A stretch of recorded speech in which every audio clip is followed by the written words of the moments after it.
I would recommend practicing with smaller problems, or maybe discussions that don't even technically fall into the category of being a problem. But, so definitely do that one, where you kind of start small, pick some of the little tiny problems first and see how that goes. But what might be, and what I recommend sometimes, you'll know whether this works or not. This is one of those black and white strategies. Sometimes it either works really well, or you'll know up front that it's going to backfire. So you'll have to do an experiment, but you being the intuitive person that you'll know, okay, well, this strategy probably has some hope, and we'll continue it. Or you'll know, okay, well, this is clearly going south, and so we're not even going to try it. And that is the business of practicing some of the more difficult stuff when there's not even, when the issue that you're going to discuss is not an issue in your marriage. You want to purposely pick something that is not even remotely a problem that you have had or are having or will ever have. And the more bizarre and ridiculous the problem you can come up with, the better, because then there'll be a little sense of humor that will happen organically. I'll give you an example. I'm just going to make something up ridiculous. Let's say you wanted to plant a pear tree in the backyard, and he hates pears. He doesn't like fruit much in general, really hates pears. But you want to plant a pear tree. That's never, ever going to be a real argument the two of you are ever going to have. So it's kind of a safe thing to practice on. And if you do this, you will kind of find some humor in it.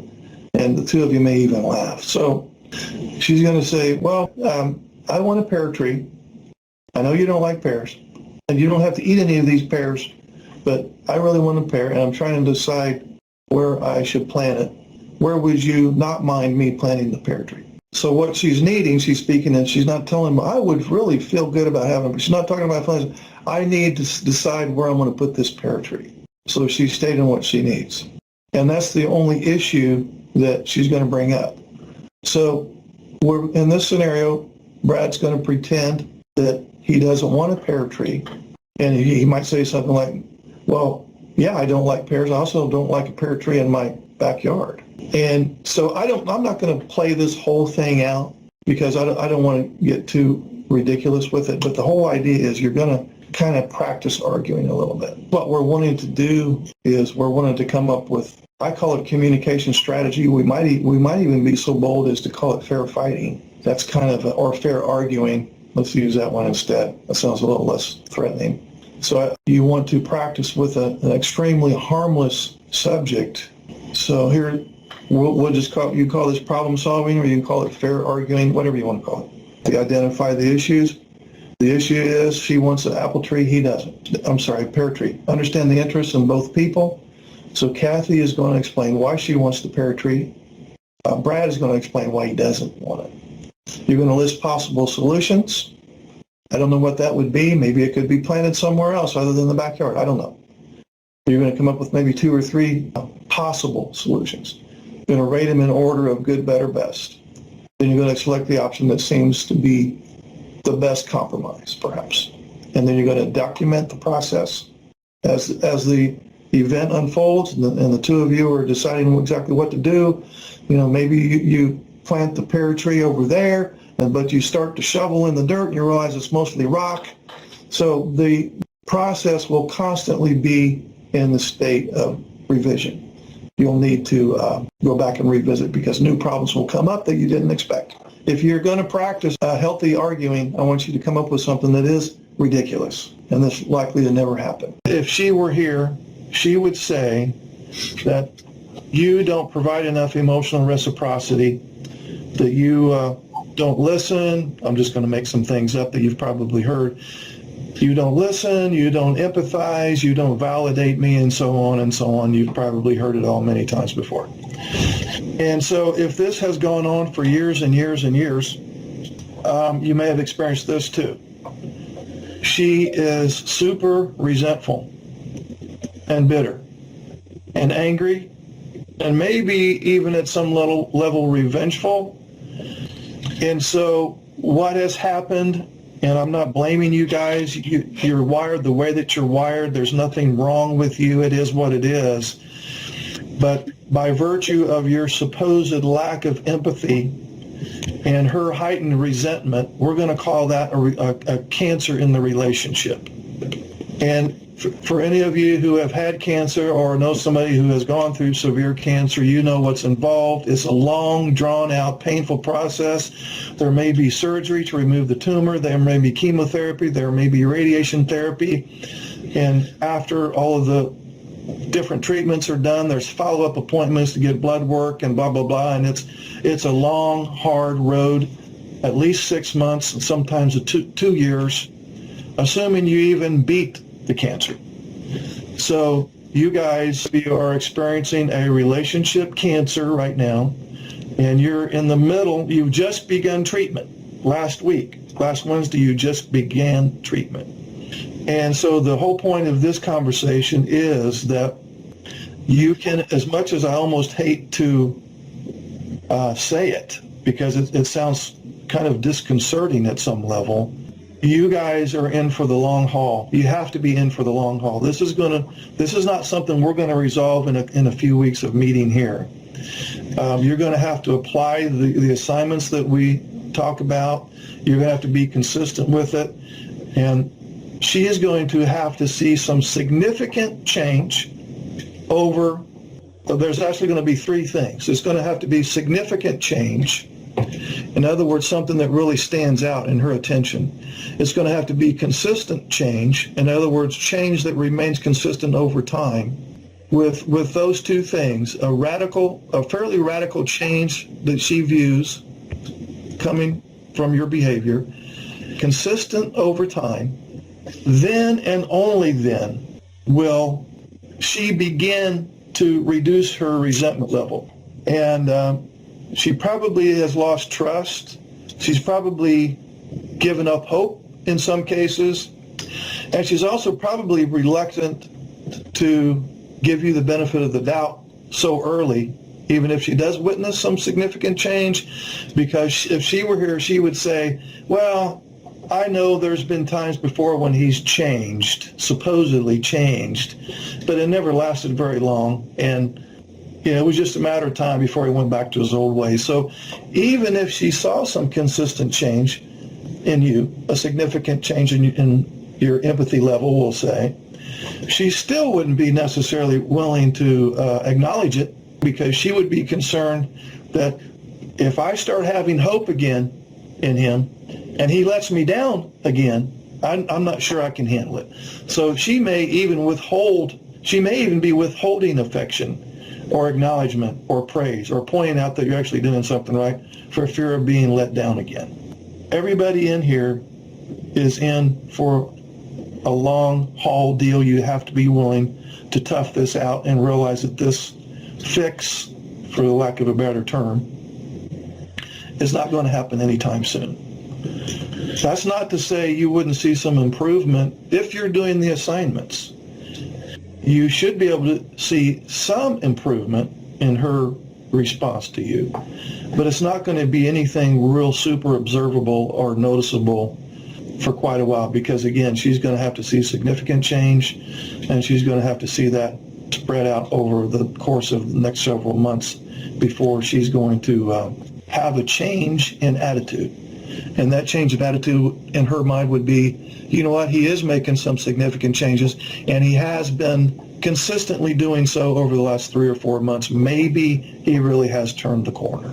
Cognitive restructuring enables people on the autism spectrum to correct distorted conceptualizations and dysfunctional beliefs. The process involves challenging their current thinking with logical evidence and ensuring the rationalization and cognitive control of their emotions. Now, the first stage of cognitive restructuring is to establish the evidence for a particular belief.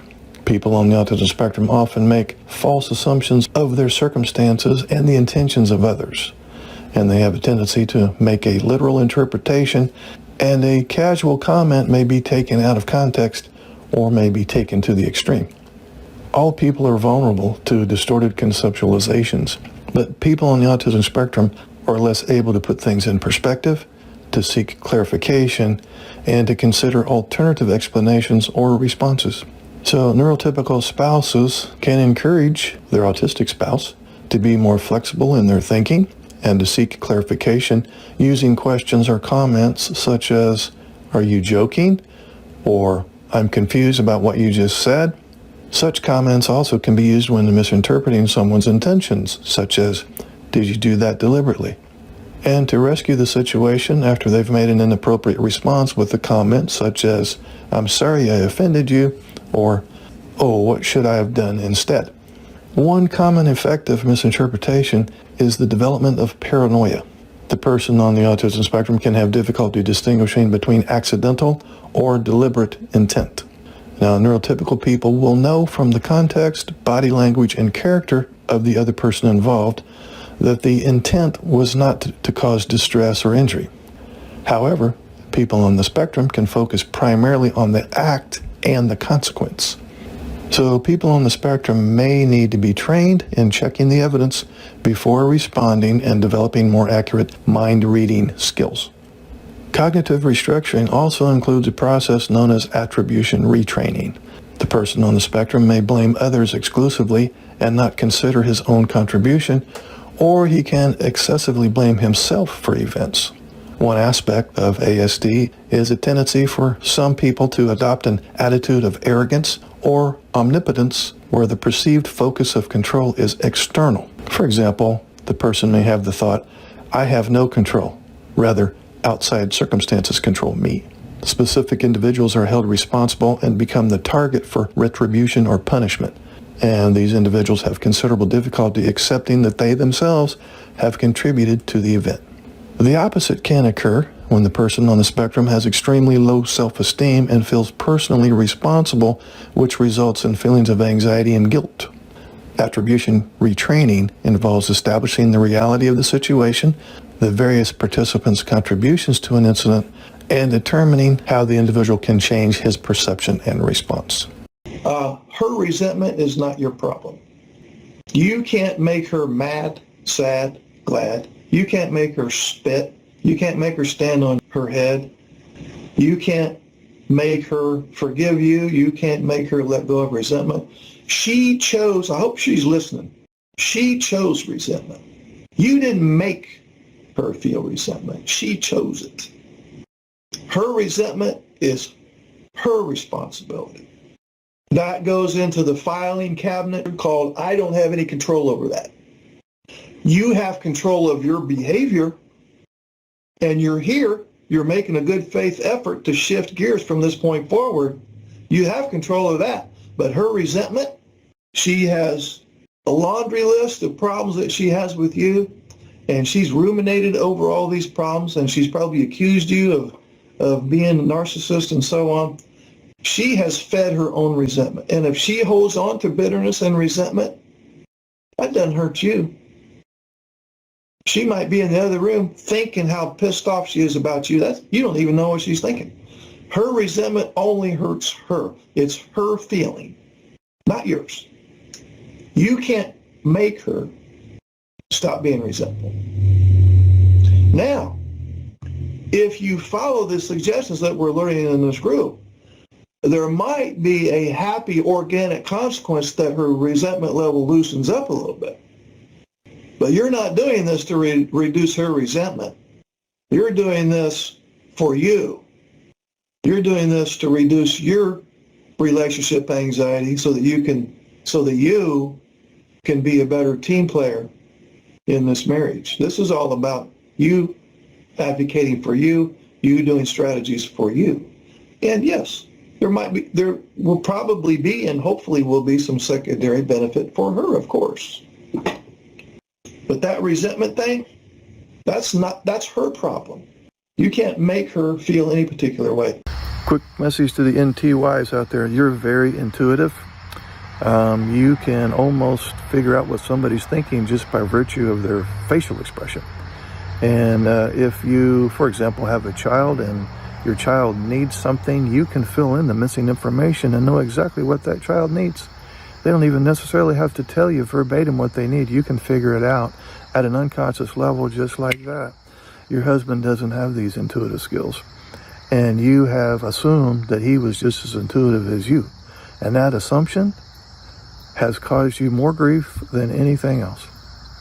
You're assuming that your autistic husband is as intuitive as you and can figure things out as quickly and organically and almost at an unconscious level as well as you do. That has been your number one source of grief. So, message is this: he doesn't have the intuition that you do. Hey guys, this is Mark. Click on the join button underneath any of my videos, then click on members only videos, and then click on join. And for $9.99 a month, you'll have access to members only videos, which are excerpts from previous workshops I've conducted for NT partners, ASD partners, and the neurodiverse couple. New videos will be uploaded weekly.